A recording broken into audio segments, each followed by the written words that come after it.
Mohon perhatian. Hadirin dimohon berdiri. Presiden Republik Indonesia tiba di tempat acara video conference.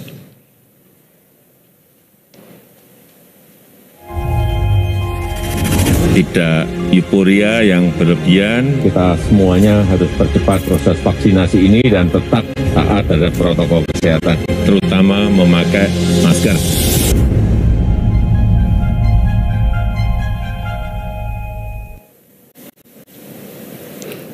Lagu Kebangsaan Indonesia Raya.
Hadirin disilakan duduk kembali.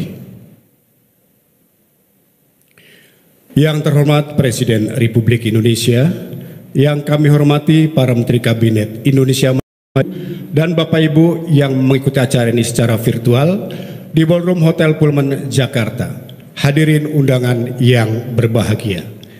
Dengan mengucap Bismillahirrahmanirrahim, acara peringatan Hari Hak Asasi Manusia ke-73 tahun 2021 segera dimulai. Kali ini mengambil tema Hak Asasi Manusia, Toleransi dan Resiliensi di tengah pandemi COVID-19. Segera kita mulai. Mengawali acara pagi ini, kita dengarkan laporan Ketua Komisi Nasional Hak Asasi Manusia, Bapak Ahmad Taufan Damanik.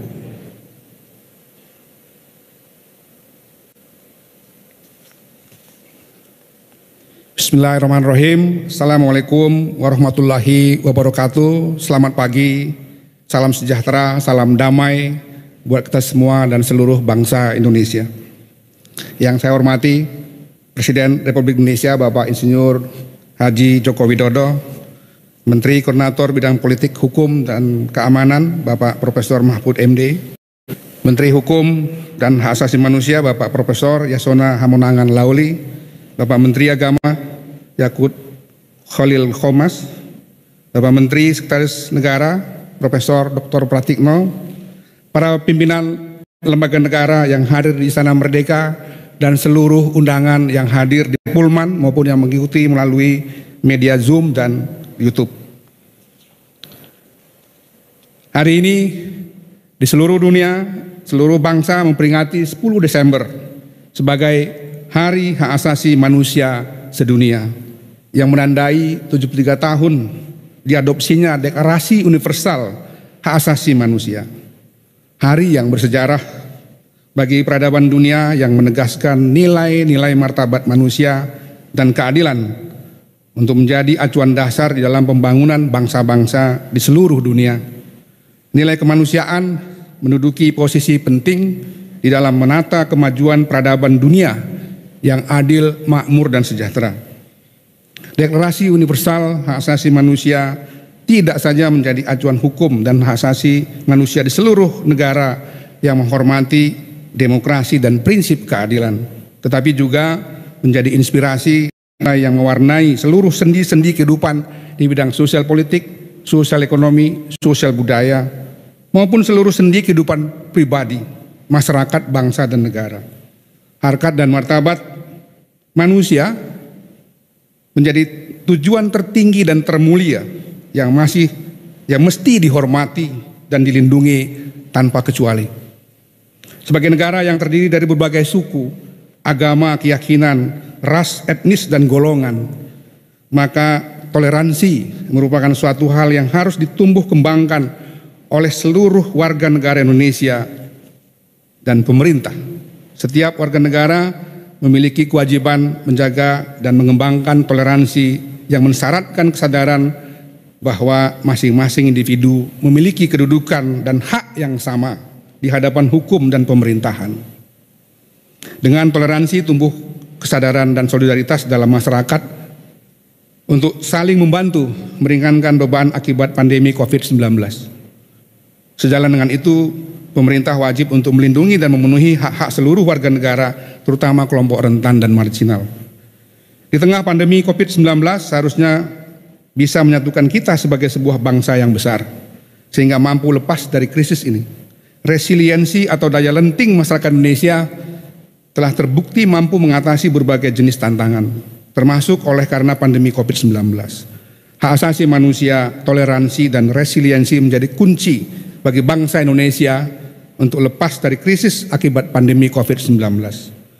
Bapak Presiden yang kami hormati, pengarus utamaan prinsip dan norma hak asasi manusia merupakan agenda yang harus terus dilaksanakan oleh negara sejalan dengan amanat konstitusi dan peraturan perundang-undangan.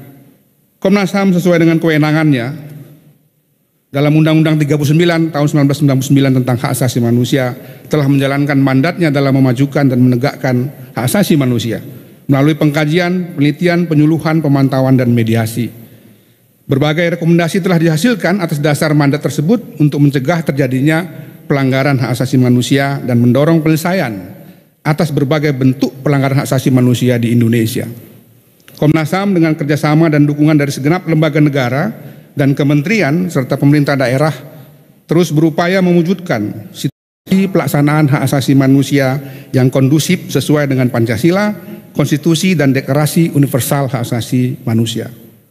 Menyangkut penyelesaian pelanggaran HAM yang berat berdasarkan Undang-Undang Nomor 26 Tahun 2000 tentang pengadilan hak asasi manusia, Komnas HAM bersama pemerintah terus mencari solusi untuk penyelesaian yang berkeadilan dan berperspektif korban. Keputusan Jaksa Agung untuk membentuk tim penyidik bagi kasus Paniai Papua berdasarkan rekomendasi Komnas HAM adalah suatu langkah maju yang mesti diapresiasi. Namun kita perlu bersama memastikan proses peradilan yang transparan dan bermartabat. Selanjutnya, kami juga mengharapkan suatu kebijakan dari Bapak Presiden Republik Indonesia untuk membentuk suatu komite atau yang sejenis untuk menangani penyelesaian non-yudisial kasus-kasus HAM berat tertentu yang dimungkinkan dengan menggunakan mekanisme tersebut. Pelanggaran hak asasi manusia akibat konflik agraria yang merupakan salah satu isu yang paling banyak diadukan ke Komnas HAM oleh masyarakat juga mulai menemukan solusi dengan langkah-langkah progresif terkait distribusi lahan perhutanan sosial. Namun kita perlu memastikan bahwa langkah itu mendapatkan penguatan dasar hukum sehingga bisa menjadi landasan bagi kebijakan reforma agraria yang lebih sistematis di Indonesia yang berbasis kepada hak asasi manusia. Komnas HAM mendukung langkah penegakan hukum yang tegas terhadap setiap tindakan yang intoleran, terutama yang menggunakan ujaran kebencian dan kekerasan. Namun perlu dipastikan pula jaminan kemerdekaan atas kebebasan berpendapat, berekspresi, beragama, dan hak-hak sipil politik lainnya, sebagaimana amanat konstitusi. Kekerasan aparat masih menjadi catatan penting situasi asasi manusia di Indonesia. Komnas HAM masih terus menerima berbagai pengaduan mengenai kekerasan dan penyiksaan, padahal kita sudah meratifikasi Konvensi Anti Penyiksaan Perbuatan yang Kejam, Tidak Manusiawi, serta merendahkan martabat manusia pada tahun 1998. Pemerintah Indonesia perlu meratifikasi protokol pilihan atau opsional protokol anti penyiksaan, sehingga semakin memperkuat acuan hukum untuk pencegahan penyiksaan, hukuman yang tidak manusiawi dan merendahkan martabat manusia, serta membangun mekanisme pencegahan nasional. Komitmen kepolisian dan penegak hukum mesti diapresiasi dan didukung agar penyiksaan, kekerasan, pelanggaran hak asasi manusia lainnya dapat dicegah dan dikurangi. Pendidikan hak asasi manusia bagi kepolisian dan TNI akan terus ditingkatkan oleh Komnas HAM bekerjasama dengan kedua institusi tersebut. Kita membutuhkan Polri dan TNI yang kuat, profesional namun tetap menghormati prinsip dan norma asasi manusia. Pemenahan sistem pemidanaan, lembaga pemasyarakatan dan rumah tahanan juga diperlukan dan mesti menjadi komitmen kita bersama sehingga penegakan hukum bisa lebih baik lagi ke depannya. Dengan mengedepankan pendekatan keadilan restoratif, survei nasional yang diadakan oleh Komnas HAM pada Oktober tahun 2021 dengan 1.200 responden di 34 provinsi Indonesia menunjukkan bahwa lebih dari 80% Pak Presiden setuju respondennya dengan pendekatan keadilan restoratif. Hal ini menjadi penting untuk kita respon terutama oleh lembaga penegak hukum agar hak memperoleh keadilan dapat dilindungi dan dipenuhi oleh negara. Penyelesaian konflik di Papua juga memerlukan langkah terobosan yang selama ini sebenarnya sudah dilakukan, yaitu upaya dialog dengan seluruh elemen tanpa kecuali. Pendekatan dialog damai ini mesti diletakkan di depan diiringi dengan akselerasi pembangunan yang berbasis hak asasi manusia dan penghormatan harkat dan martabat orang Papua. Kami meyakini kepemimpinan Bapak Presiden akan menjadi modal besar bagi pendekatan yang lebih humanis dan bermartabat. Komnas HAM terus berupaya mengambil inisiatif jalan damai. Hal ini telah mendapatkan sambutan dari banyak elemen masyarakat serta juga dari lembaga penegak hukum dan keamanan. Berkaitan dengan upaya perbaikan Undang-Undang Cipta Kerja yang telah diputuskan oleh Mahkamah Konstitusi, Komnas HAM berharap norma dan prinsip hak asasi manusia kembali dipertimbangkan di dalam setiap langkah-langkah perbaikan tersebut. Pelibatan Komnas HAM dan lembaga-lembaga hak asasi lainnya menjadi penting di dalam proses tersebut. Bapak Presiden yang saya hormati, bersamaan dengan perayaan Hari HAM Sedunia yang ke-73 ini, Komnas HAM dan Menteri Agama Republik Indonesia bersama-sama akan menyelenggarakan konferensi internasional Islam dan hak asasi manusia pada tanggal 10 dan 11 Desember 2021. Langkah ini penting bukan saja untuk menegaskan bahwa tidak ada dikotomi antara nilai-nilai hak asasi manusia dengan nilai dan ajaran Islam, sebagaimana juga nilai demokrasi dan Islam. Tetapi langkah ini juga menandai inisiatif bangsa Indonesia untuk mendorong dunia Islam berkontribusi kepada perkembangan pikiran-pikiran hak asasi manusia di dunia.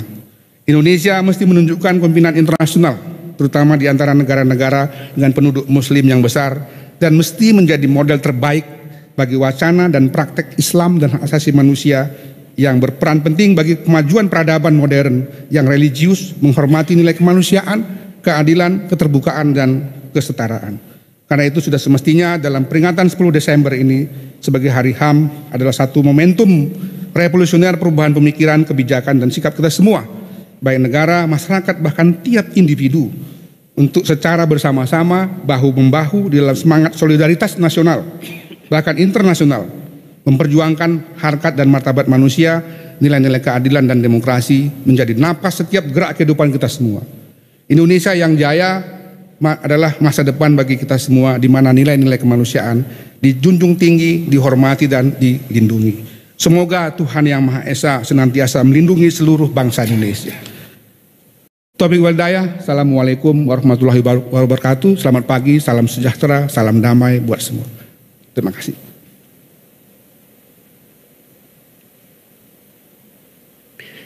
Bapak Ibu hadirin undangan yang kami hormati, selanjutnya marilah kita simak bersama sambutan Presiden Republik Indonesia Bapak Joko Widodo.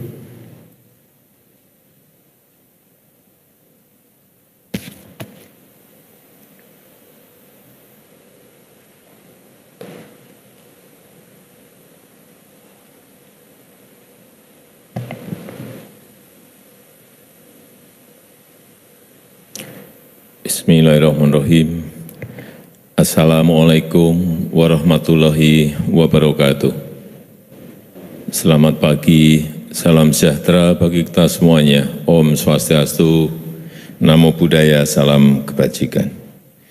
Yang saya hormati para Menteri Kabinet Indonesia Maju, yang saya hormati para pimpinan lembaga negara, yang saya hormati Ketua Komisi Nasional Hak Asasi Manusia Republik Indonesia, beserta seluruh pimpinan dan jajaran Komnas HAM, seluruh pegiat HAM yang saya hormati, hadirin yang saya muliakan. Saya memahami mengapa tahun ini Komnas HAM mengangkat tema yang berbeda dibanding tahun-tahun sebelumnya.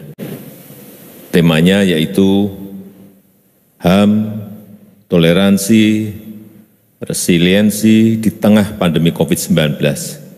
Ini menggambarkan situasi yang tepat untuk saat ini. Kegelisahan yang dirasakan oleh Komnas HAM adalah juga yang dirasakan pemerintah dan juga yang dirasakan oleh masyarakat. Selama 2 tahun kita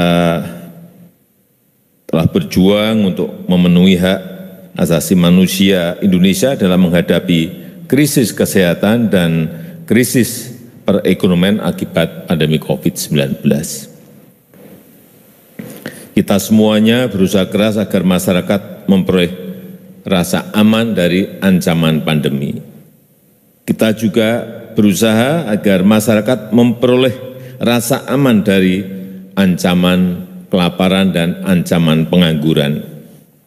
Walaupun ancaman pandemi masih membayangi dunia, tetapi alhamdulillah perjuangan kita bersama-sama tidak sia-sia. Indonesia termasuk 1 dari 5 negara di dunia yang berhasil menekan pandemi COVID ke level terendah, ke level 1. Dan juga alhamdulillah berhasil menjaga stabilitas ekonomi nasional kita. Bapak Ibu yang saya hormati, upaya pemenuhan hak asasi di bidang sosial, di bidang ekonomi, di bidang budaya harus kita upayakan terus-menerus. Dan dalam waktu yang sesingkat-singkatnya, kita harus mengentaskan kemiskinan ekstrim pada angka 0%. Dan ini saya sampaikan berkali-kali kepada para menteri mengenai ini. Kita juga harus membuka kesempatan kerja seluas-luasnya. Kita harus menjamin akses pelayanan pendidikan, kesehatan yang terjangkau dan merata. Dan kita harus menjamin kebebasan beragama serta kebebasan menjaga adat dan budaya. Untuk meningkatkan akses keadilan sosial, ekonomi, dan budaya bagi seluruh rakyat Indonesia dimanapun berada, pemerintah terus bekerja keras untuk membangun dari pinggiran, membangun dari desa, membangun dari perbatasan. Sehingga hak-hak mereka akan pembangunan juga bisa terpenuhi. Membangun infrastruktur yang merata ke seluruh penjuru tanah air. Membuka investasi untuk hilirisasi yang membuka banyak lapangan kerja. Goal dari investasi, hilirisasi, industrialisasi adalah membuka lapangan kerja yang seluas-luasnya. Dan kita tahu untuk tahun ini investasi di luar Jawa ini lebih besar dari investasi yang di Pulau Jawa, dan memberikan bantuan sosial untuk membantu kelompok masyarakat yang kurang beruntung. Itulah mengapa pemerintah bekerja keras untuk mengundang investasi dari dalam maupun dari luar negeri, menerbitkan Undang-Undang Cipta Kerja, memperbaiki ekosistem investasi, termasuk perbaikan perizinan berusaha melalui online single submission OSS dalam rangka membuka lapangan kerja yang sebanyak-banyaknya, dalam rangka membuka lapangan kerja yang seluas-luasnya, yang berkualitas bagi seluruh warga negara kita.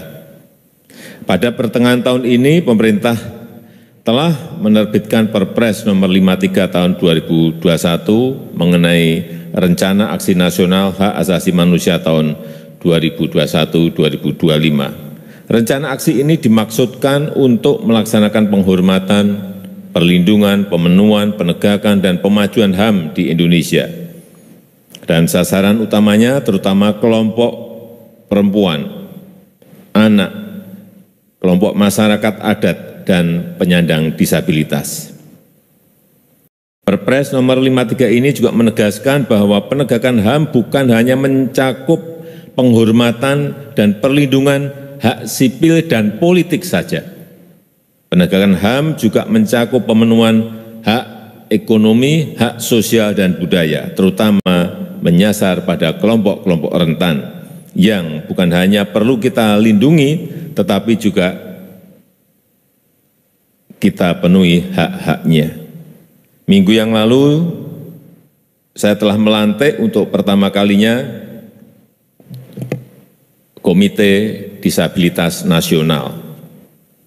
Komite ini menunjukkan komitmen kita untuk memastikan dan memantau penghormatan, perlindungan, pemenuhan hak penyandang disabilitas, dan merupakan wujud dari implementasi dan pemantauan terhadap Convention of the Right of Person with Disabilities. Sekali lagi, agar setiap warga negara mendapatkan hak-hak yang sama tanpa merasa diabaikan dan dibedakan. Bapak Ibu yang saya hormati, jaminan hak sipil, politik, dan hukum juga harus menjadi perhatian kita bersama. Semua warga negara memiliki hak dan kedudukan yang setara dalam politik dan hukum. Semua warga negara berhak mendapatkan perlindungan yang sama dari negara tanpa membeda-bedakan suku, agama, gender, ataupun ras. Semua warga negara berhak mendapatkan kesempatan yang setara dalam mendapatkan pelayanan dari negara dan berhak atas pekerjaan dan penghidupan yang layak. Pemerintah berkomitmen untuk menegakkan, menuntaskan, dan menyelesaikan pelanggaran HAM berat dengan mengedepankan prinsip-prinsip keadilan bagi korban dan keadilan bagi yang diduga menjadi pelaku HAM berat.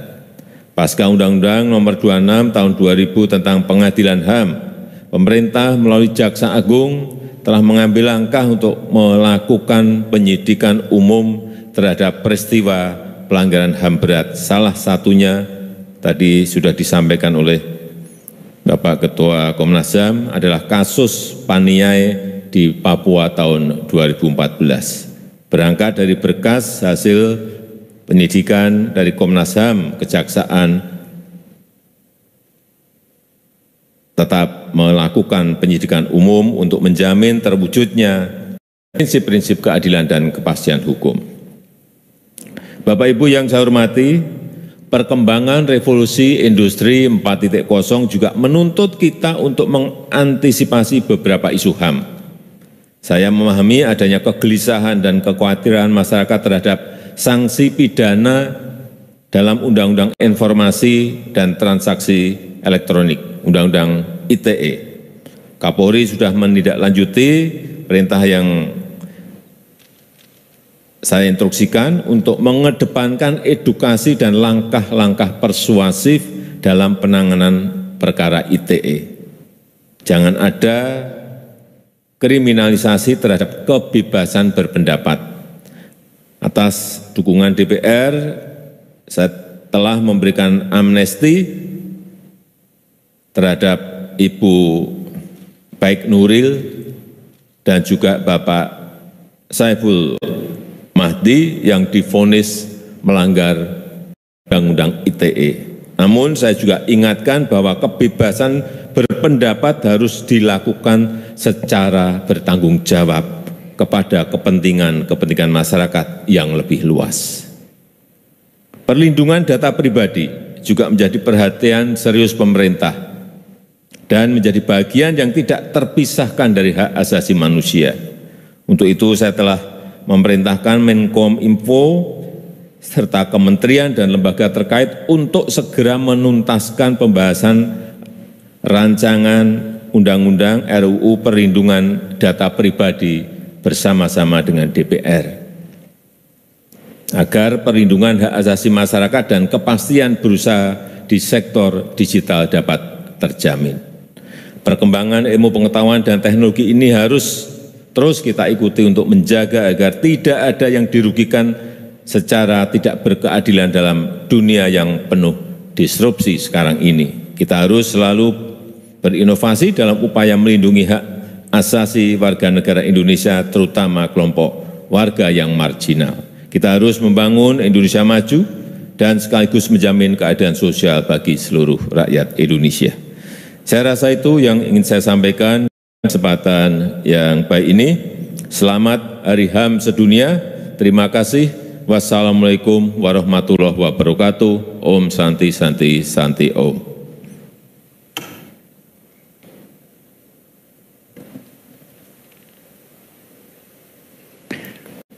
Sebagai ungkapan syukur kita kepada Tuhan Yang Maha Esa, Allah Subhanahu wa Ta'ala, marilah kita berdoa bersama yang akan dipimpin oleh Komisioner Komnas HAM, Bapak Hairan Syah.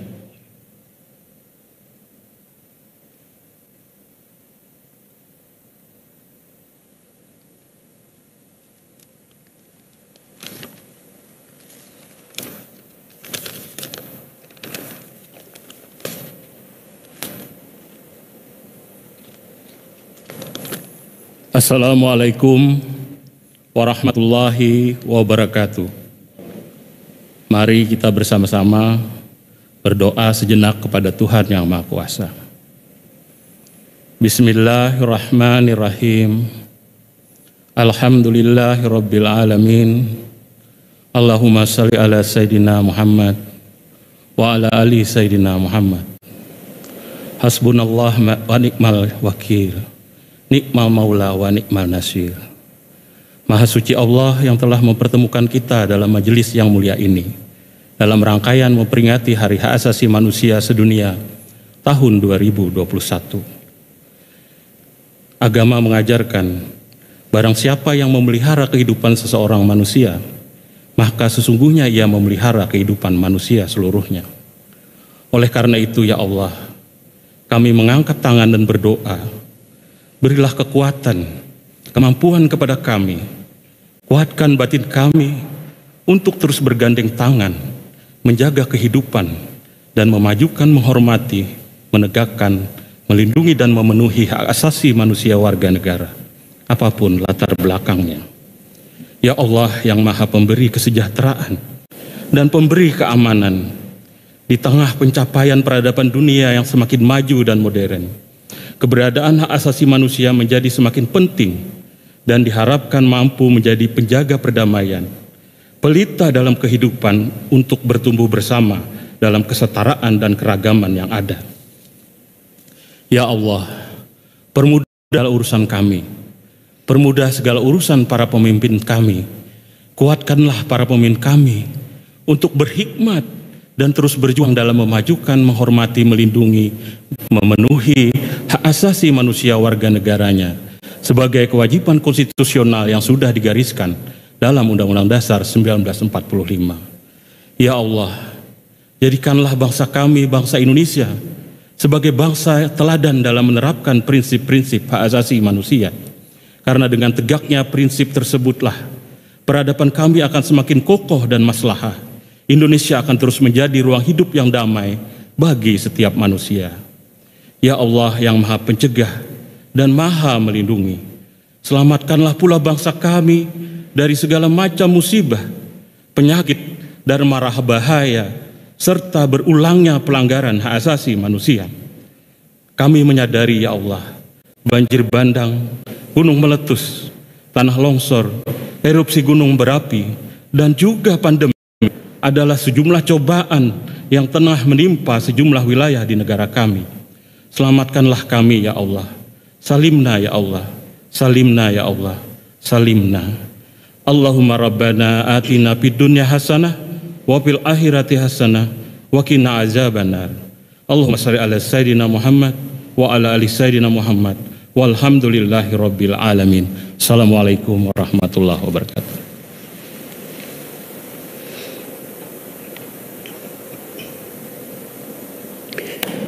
Bapak Ibu hadirin undangan yang berbahagia, demikianlah acara pada pagi hari ini.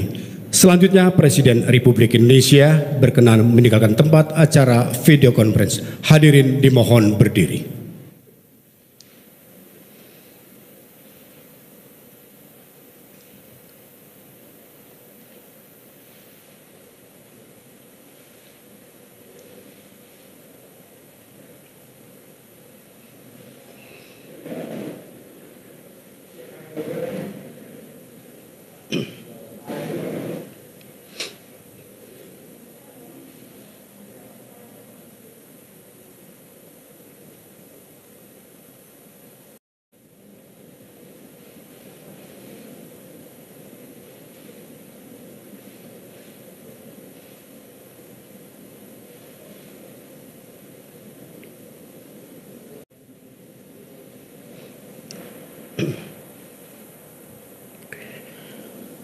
Dari Istana Negara Jakarta, kami ucapkan terima kasih atas segala perhatian dan kebersamaannya. Wabillahi taufiq wal hidayah. Tidak euforia yang berlebihan, kita semuanya harus percepat proses vaksinasi ini dan tetap taat terhadap protokol kesehatan, terutama memakai masker.